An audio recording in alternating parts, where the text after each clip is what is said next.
Сега ще ви покажа как можем да тренираме балансът си, както и коремната мускулатура. Най-простото и най-лесното упражнение, когато повдигнем единият крак, 90 градуса ъгъл в тазобедрената става и останем на единият. Най-лесното е, когато ръцете са разперени отстрани и те ни придържат баланса. За да го направим още по-трудно, можем да приберем ръцете, кракът отново е вдигнат, ръцете са прибрани до тялото. В случай, че залитаме, оставаме до тук.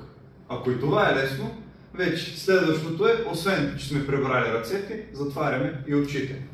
Прибираме ръце, затваряме очи.